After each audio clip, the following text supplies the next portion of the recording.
He did not just want to get rich. He wanted the whole world to see how fast a man could rise. If you're here, you want to hear my story. Money, cars, and oil-soaked scandals. A young broker with an endless hunger for success enters the world of Wall Street, where money feels like power, phones never stop ringing, and one deal can change a life in a single minute. Yep. On a daily basis, I consume enough drugs to sedate Manhattan, Long Island, and Queens for a month. At first, it looks like a dream. Expensive suits, penthouse apartments, parties, private jets, people willing to believe every word as long as it sounds confident enough. But behind the shine, another story begins.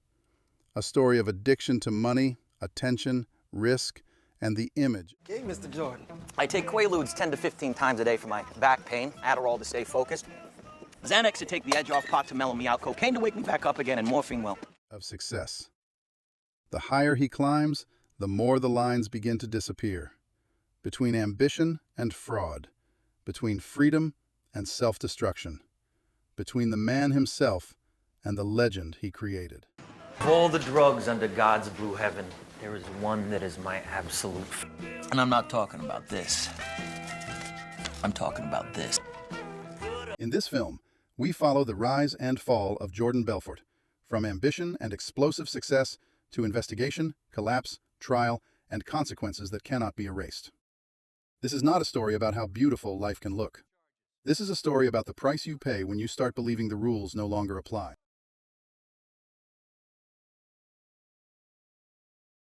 The Wolf of Wall Street may be the most unhinged film Martin Scorsese ever made. Smooth, and that is saying something. By the time he directed it, Scorsese had already spent decades filming gangsters, strivers. Act like you're a rich person, and you will become rich. Addicts, hustlers, and men who confuse power with invincibility. But with Jordan Belfort, he found something even stranger than a classic criminal rise and fall. Still functions, he'll do your job.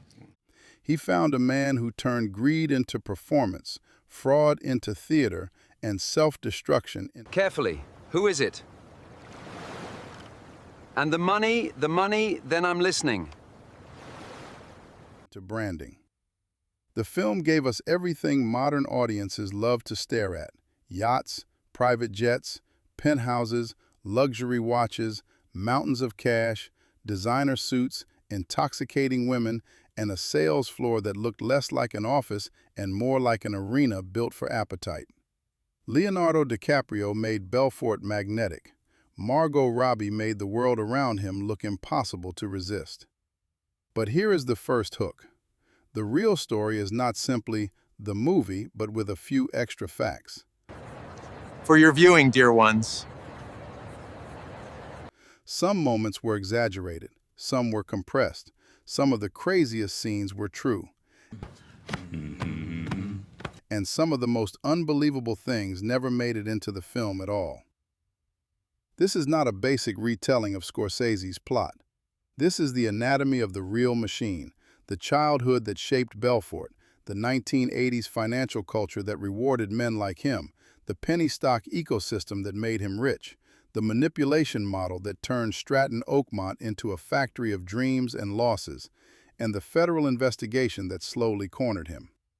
And in the second half, the perspective changes.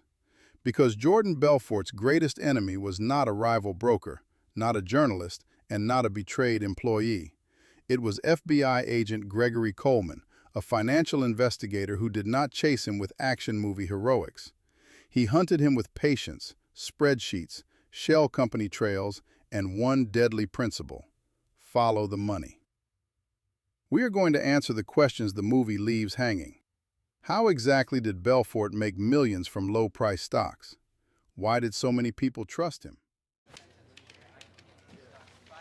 It's 50%. How did he build an army of young, aggressive salesmen who could move markets by phone? Why did a man involved in massive financial destruction serve only about 22 months in prison?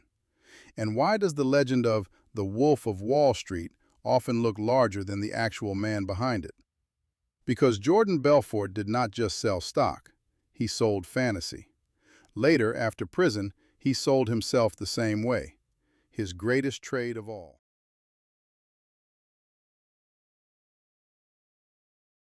Most success stories begin with the same tired script. The hero grows up poor, has nothing, fights the world, and climbs upward through pure determination. Jordan Belfort does not fit that script cleanly. He was born in 1962 and raised in Queens, New York, in a family that understood money in a practical way. His parents worked in accounting. They were not Manhattan aristocrats, but they were not trapped in hopeless poverty either. That matters because Belfort did not grow up looking at money as a distant fantasy. He grew up seeing it as a language adults already spoke fluently. Bills, taxes, work, status, and income were not abstract concepts in his home. They were daily reality. By his own account, one of his first serious business wins came as a teenager selling Italian ice on the beach. It's that slip disc thing again. That story has become part of the Belfort legend, but it matters for a deeper reason. It shows what excited him long before Wall Street entered the picture. Not just money, conversion. A few words, the right tone, the right timing, a willing customer, and suddenly desire turned into cash. That emotional logic would define his entire life. Long before he understood securities law, he understood appetite. Long before he knew what a market maker was, he knew that people do not simply buy products. They buy possibilities. They buy identity. They buy the fantasy that one good decision can lift them into a different version of themselves. That was his first real education. Then came the dental school story. According to Belfort's own telling, his mother wanted him to become a dentist, a respectable profession, stable, safe, legitimate. So he enrolled at the University of Maryland School of Dentistry. Then, on day one, he allegedly heard a professor say that the era of dentists getting rich was over. For many people, that would be a minor disappointment. For Belfort, it was a deal breaker. He did not want security. He wanted acceleration. He wanted the kind of career where 1 year could change everything. I want to take a moment to tell you why Steve here is so absolutely off the fucking wall. So he walked away. For a while, that choice did not make him extraordinary. It made him directionless. He returned to New York and started selling meat and seafood. Unromantic, messy, difficult work. No glamour, no yachts, no Manhattan skyline. Just pressure, sales, inventory, and the need to close. And once again, he proved he could sell. He reportedly became highly effective, then helped scale a meat and seafood business of his own. At first, it looked like momentum. Then, the structure failed. The company grew too fast, bought on credit, and eventually collapsed under its own financial pressure. Embarked by his mid-20s, Belfort had gone bankrupt. Here is why that matters psychologically. Bankruptcy did not humble him. It seems to have humiliated him. A hungry man wants food. A humiliated man wants revenge, applause, and proof.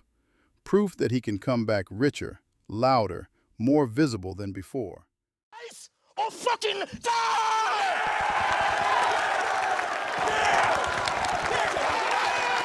That version of Jordan Belfort, wounded, ambitious, and allergic to slow success, is the man who begins walking toward Wall Street.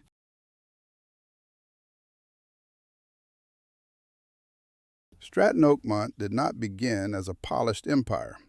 It began with the energy of improvisation, ambition, and danger.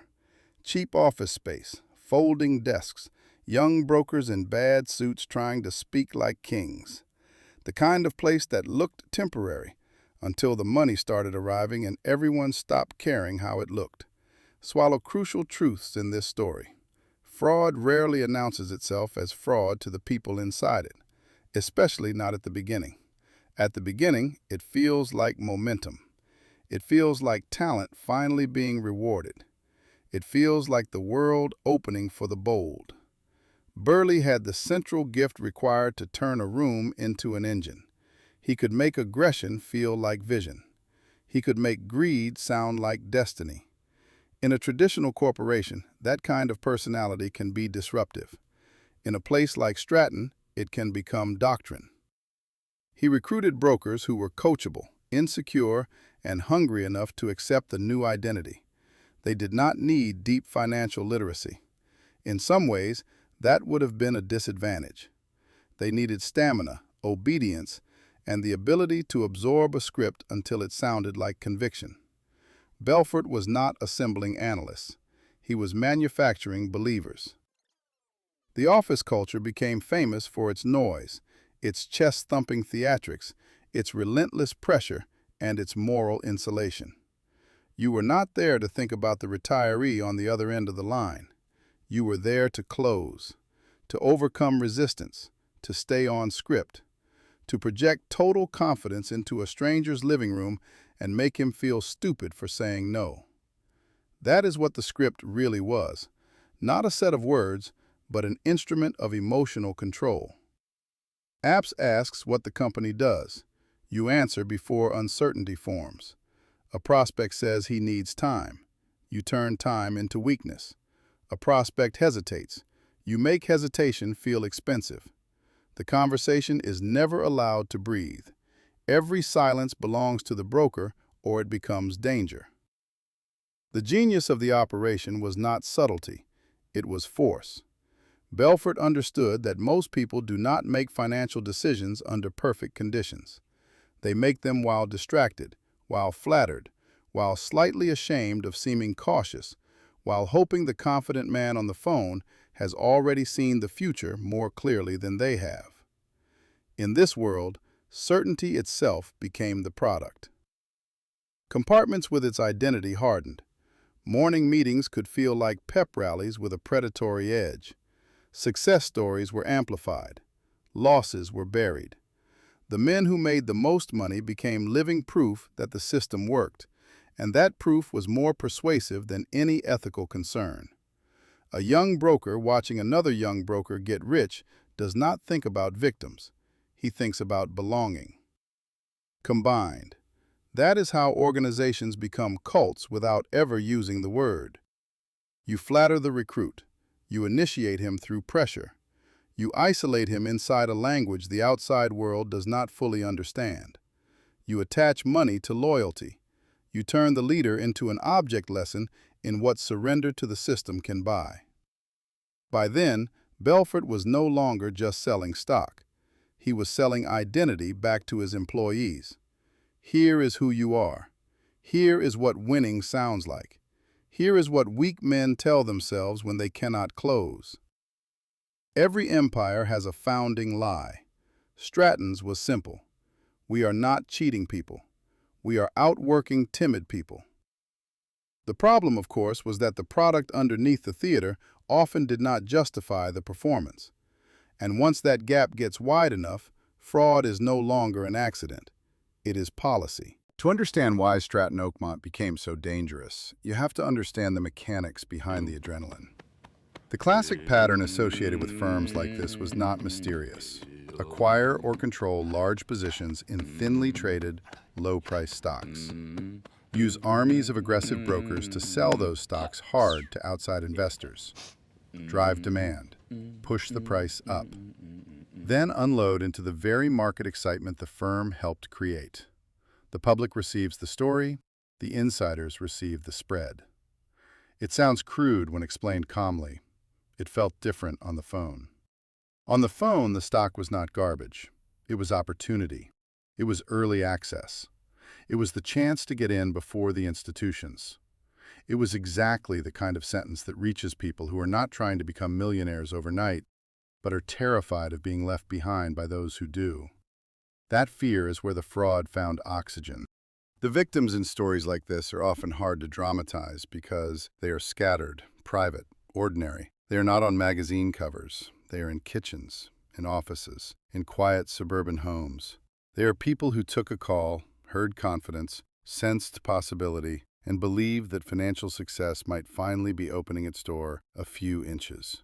The genius of Belfort's operation was that it weaponized aspiration at scale. And the money that came back into Stratton changed everything. Offices improved, lives inflated. What began in rough rooms started dressing itself in signs of legitimacy: better furniture, better tailoring, better addresses, better stories. Once a fraud operation can afford the appearance of success, the appearance itself becomes a recruiting tool. Success, especially visible success, is persuasive evidence even when it proves nothing.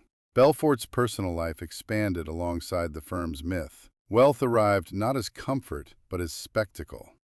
Cars, houses, status, access. The relationship between private appetite and corporate culture became inseparable. If the office made men feel invincible all day, the nights became places to perform that invincibility in material form. And then came one of the most seductive defenses in the history of American excess. Maybe he was wild, but look how much he made. That logic is poison. It turns outcome into absolution.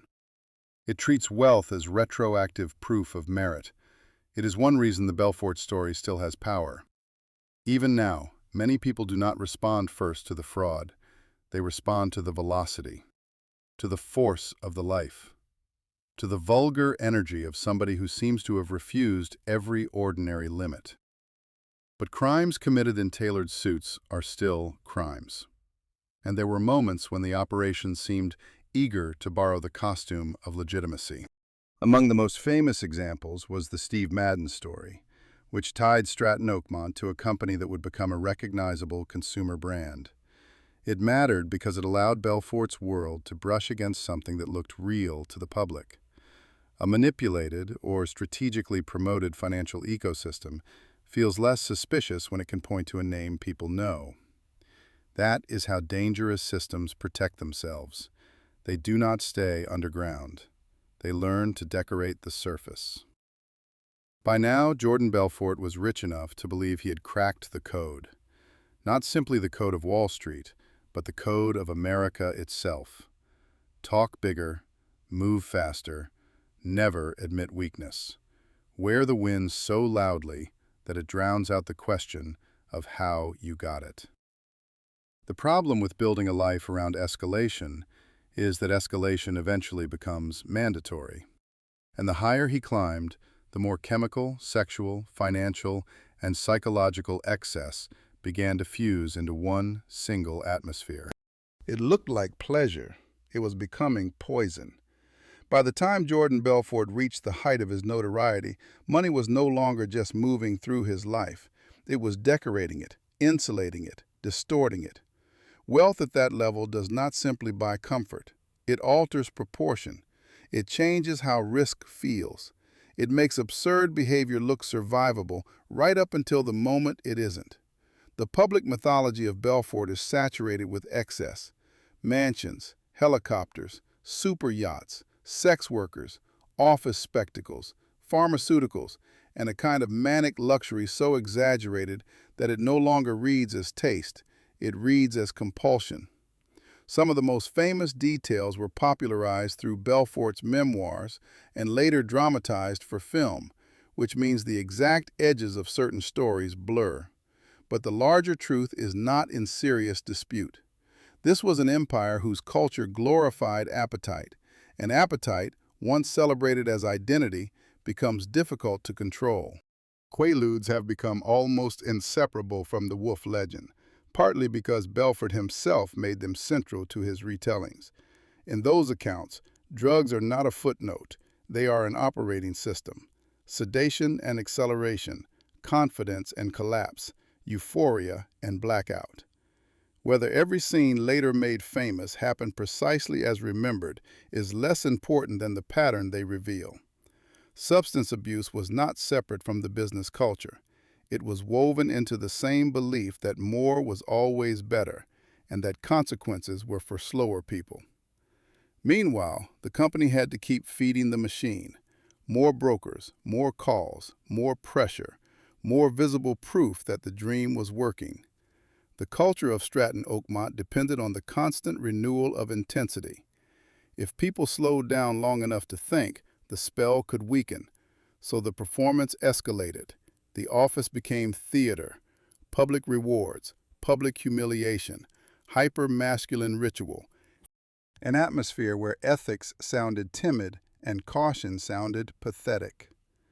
This was not simply bad behavior around a financial operation. The behavior itself helped maintain the financial operation. Chaos can be strategically useful. It keeps people stimulated, bonded, and morally disoriented. But the more visible the success became, the harder it was to stay beneath the notice of regulators. The Securities and Exchange Commission had already taken action against Stratton-related conduct in the early 1990s. Industry authorities were paying attention. Complaints accumulated. Questions hardened. This is another point where the real story becomes more interesting than the movie version, because the tension was not only about cops chasing a criminal mastermind, it was about paperwork, patterns, rules, sales practices, market manipulation, and the slow, patient violence of institutions building a case. That kind of pressure often feels abstract to people drunk on momentum. A letter arrives. A complaint surfaces. A settlement is discussed. The target tells himself it is manageable, temporary, negotiable. He tells himself what successful men always tell themselves when the system starts asking questions. They are attacking me because I am winning.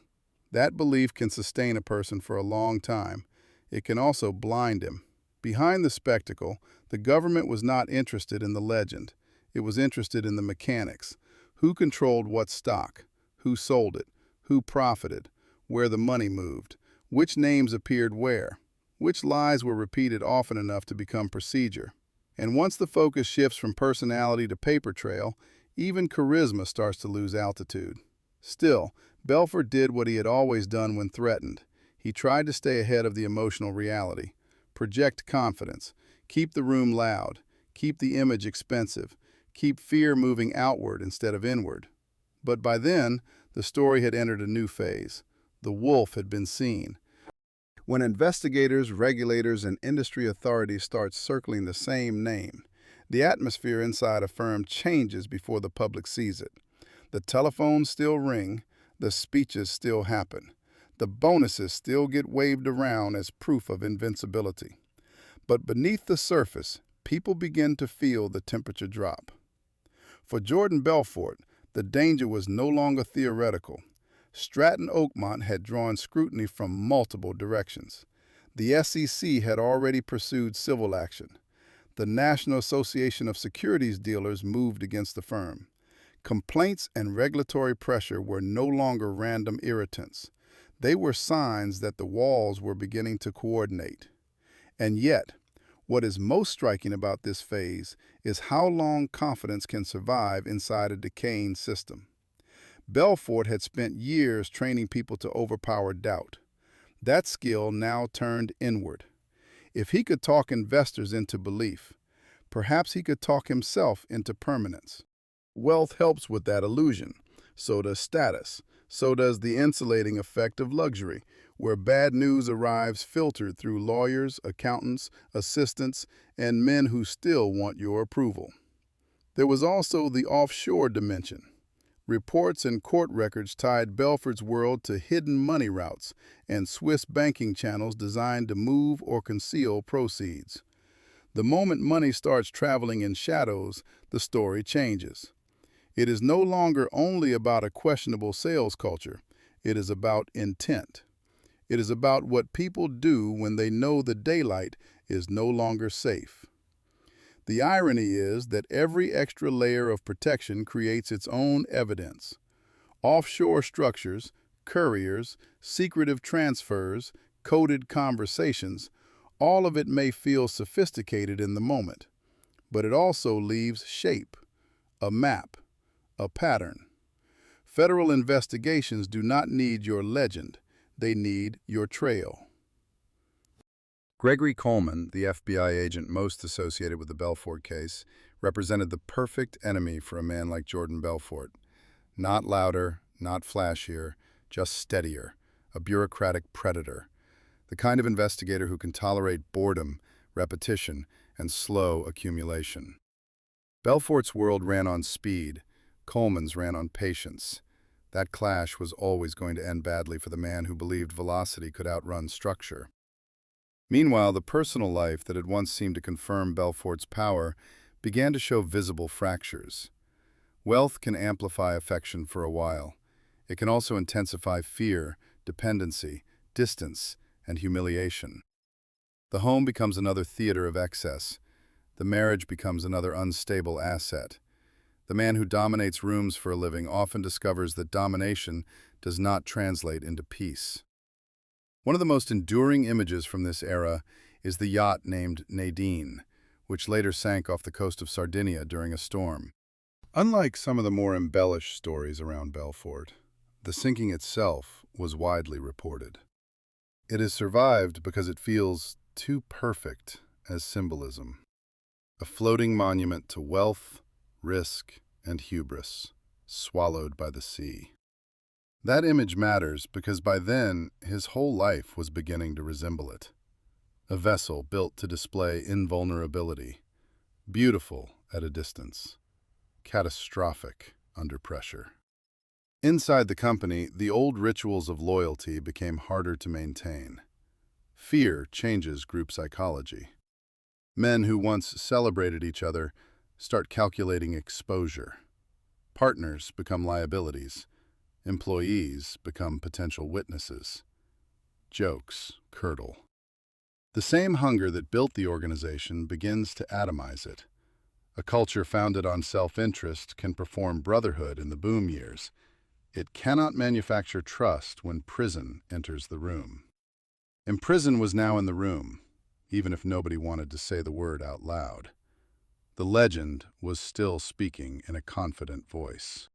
The evidence was speaking louder.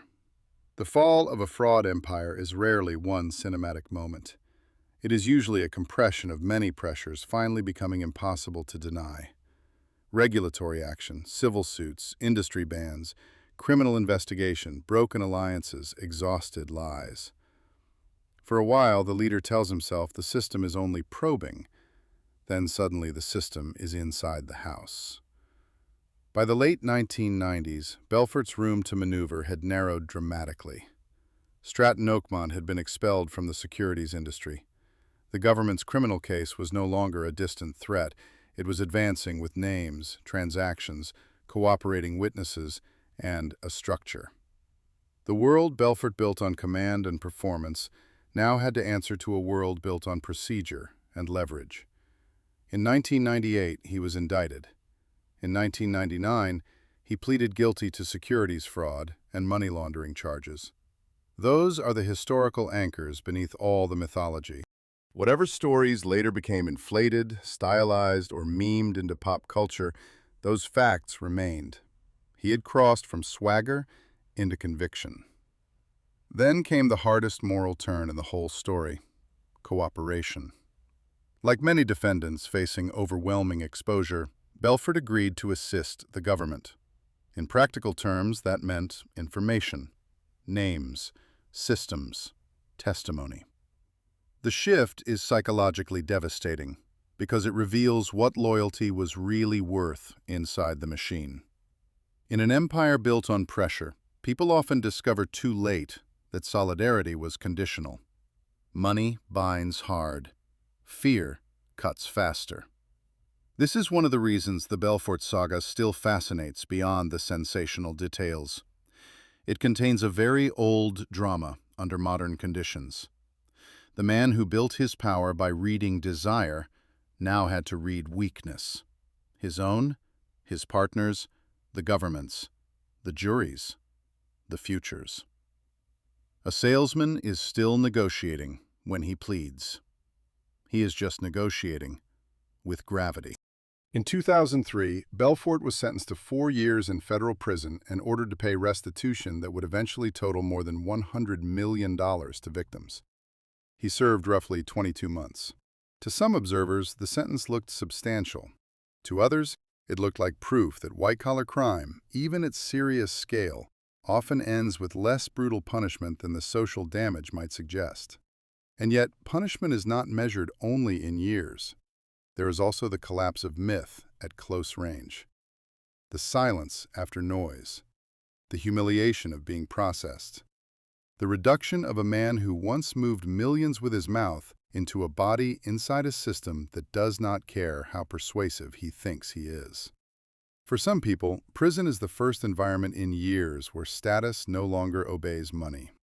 By then, the houses, the vehicles, the office roars, the narcotic nights, the theatrical confidence, all of it had led to the oldest ending in crime: constriction, counting, waiting.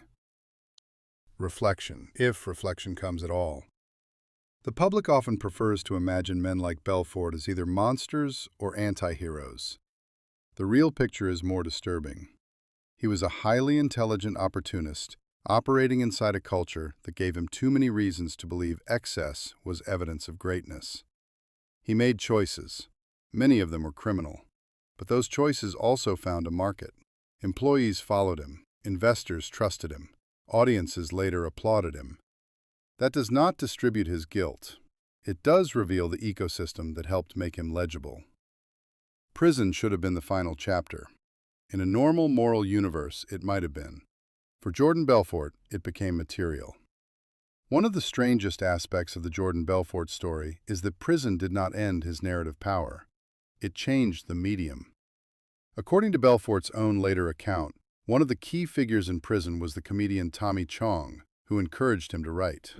Whether you take that scene as literal destiny or just a useful anecdote, the result is clear enough. Belfort began converting lived scandal into story. And story, if shaped well enough, can do something money sometimes cannot. It can outlive disgrace. This is where The Wolf stops being only a crime story and becomes a study in self-reinvention. When Belfort wrote his memoir, he was doing more than confessing. He was editing, selecting, framing, amplifying, transforming a criminal biography into a narrative with rhythm, wit, shock, and a dangerous amount of charm. It is one thing to commit excess. It is another to narrate that excess so vividly that readers feel seduced by the account even while recognizing the wreckage underneath. That is a rare skill, and it is morally unstable. The memoir turned Belfort into a new kind of figure, not merely a disgraced broker, but a first-person tour guide through greed.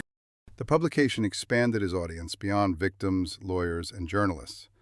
Now he belonged to readers. Then he belonged to Hollywood.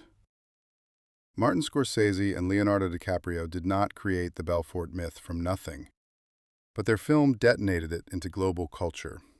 The Wolf of Wall Street became more than a scandal adaptation. It became a style reference, a shorthand for unhinged ambition, a source of memes, sales clips, party iconography, and masculine fantasy. For millions of people, Jordan Belfort's name became associated less with defrauded investors than with raw confidence and chemically enhanced excess. That transformation is one of the most revealing cultural events in modern American true crime. Because the film, brilliant and deliberately excessive as it was, generated a paradox that never fully went away. Was it a critique of greed, or an ecstatic immersion in greed's energy? Was the audience supposed to recoil, laugh, envy, or all three at once? The power of the story came from not forcing a clean, emotional answer. And Belfort, perhaps more than anyone, understood the value of that ambiguity. He had already spent years turning pressure into advantage. Now he had discovered a second life for the same talent. If he could no longer legally sell penny stocks, he could still sell access to the psychology that once moved them. He could sell the legend. He could sell the voice. He could sell the experience of proximity to a man who had gone all the way into appetite and returned with anecdotes. This is where many crime stories end with repentance or silence. Belfort's did neither. He re-entered public life not as a ghost, but as a speaker. The room changed. The suit remained. The pitch evolved. The phone script became a stage script. The target was no longer a retail investor hearing about some small cap opportunity. The target was a broader audience hungry for secrets about persuasion, sales, dominance, confidence, and winning. The astonishing part is not that Belfort attempted this reinvention. The astonishing part is that there was a market waiting for it.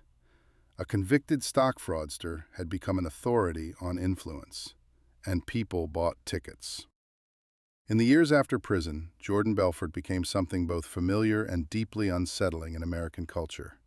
The disgraced man who returns not despite the scandal, but through it. He built a speaking career around sales psychology, persuasion, and what became known as the straight line system. On one level, the appeal is obvious.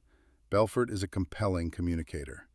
Even critics who distrust his ethics rarely deny his verbal force. He understands pace, confidence, framing, social pressure, and the emotional mechanics of closing. Those abilities did not disappear when his brokerage career ended. They simply found cleaner packaging. But that is exactly what makes the afterlife of this story so disturbing. Because every Belfort seminar, interview, or business appearance carries a silent double image.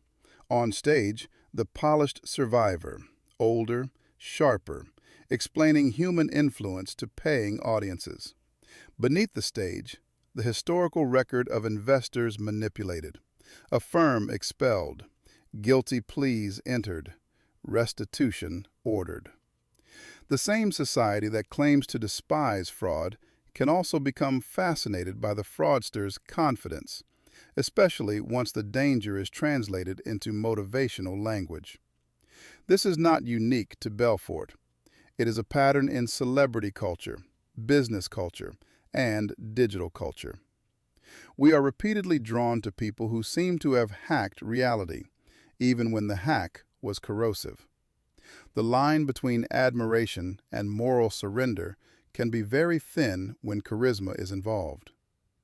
Questions about restitution kept that tension alive. Reporting in later years repeatedly revisited how much of the court-ordered money had been repaid to victims, how payment schedules worked, and whether public appearances and private earnings aligned with the ethical burden of the sentence. Those questions matter because they bring the story back down from myth into accountability. They remind us that behind every glamorous retelling, there were real financial injuries with names attached. And yet, the market for the wolf persisted. Why? Part of the answer is obvious. Belfort offers concentrated drama.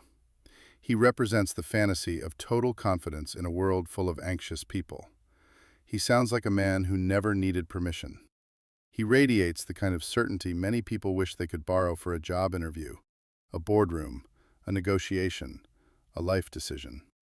The criminal record does not erase that energy. In a perverse way, it intensifies it. It makes him look as if he went too far into forbidden territory and came back carrying knowledge. But there is another reason, and it is less flattering to the audience. Jordan Belfort allows people to flirt with amorality without admitting that is what they are doing.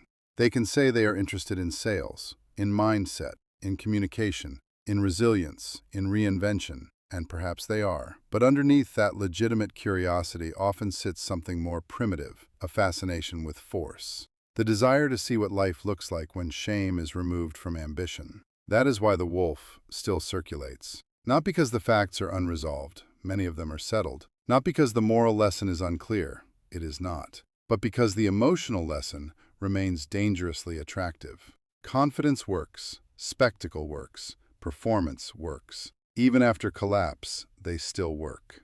And once a society understands that, it has to face a harder question than whether Jordan Belfort was guilty. It has to ask why guilt did not end the applause. The most honest way to end the Jordan Belfort story is not with the yacht or the pills or the movie scenes people quote at parties. It is with the mirror. Because Belfort matters less as an outrageous individual than as a reflection of a national weakness. He showed how easily aspiration can be manipulated when it is mixed with insecurity. He showed how quickly confidence can be mistaken for credibility. He showed that large numbers of people will forgive almost anything if success is performed with enough theatrical force.